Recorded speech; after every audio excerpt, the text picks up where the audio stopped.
the question being asked today, the political question being asked today is, what is India?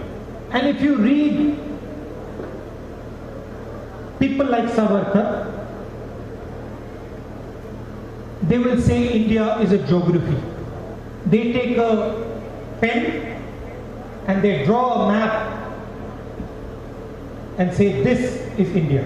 Outside this line, it is not India, and inside this line, it is India. So then a question arises in my mind. What if there was this map but no people living on this territory? Would it still be India? Of course not. Because if there would be no people in this territory, you could not say it was India. And what happens when an Indian person gets on a plane and goes to America? Does he not remain Indian? Of course he doesn't. He remains Indian. So for me, India is the people who live here. And if India is the people that live here, then India is also the relationship between the people that live here. So these are the two different visions of India. They say India is a territory. We say India are people. India are relationships. It is a way of treating other people. India is listening. India is appreciating. India is embracing. It is the relationship between Hindu and Muslim. It is the relationship between Hindu, Muslim and Sikh. It is the relationship between Tamil, Hindi, Urdu, Bengali. And my problem with the Prime Minister is that he is breaking these relationships. And if he is breaking the relationships between the Indian people, he is attacking the idea of India. And that is why I oppose him. And the same way he breaks the relationship between Indians, it is my job, my duty and my commitment to build the bridge between the people of India.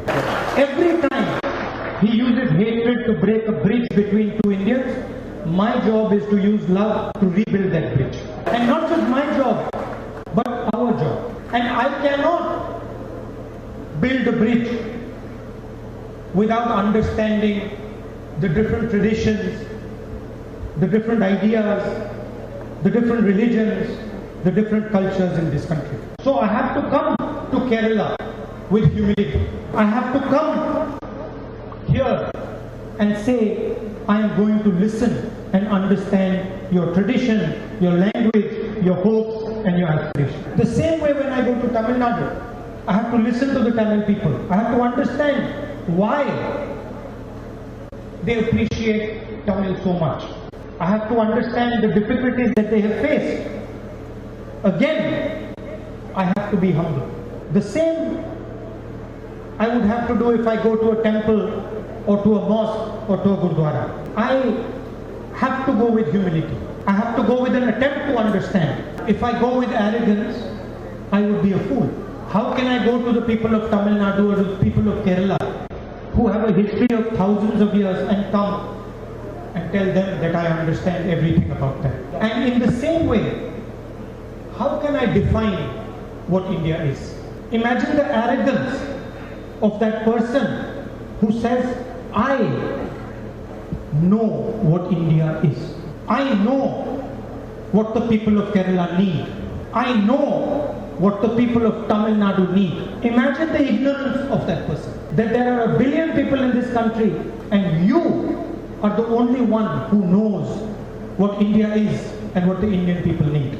This is my other problem with the Prime Minister of India. That he is convinced that he understands this great land. He is convinced that nobody else understands this land like he does. So this is the fight that is taking place, the political fight that is taking place. It is between humility and arrogance. It is between anger and compassion.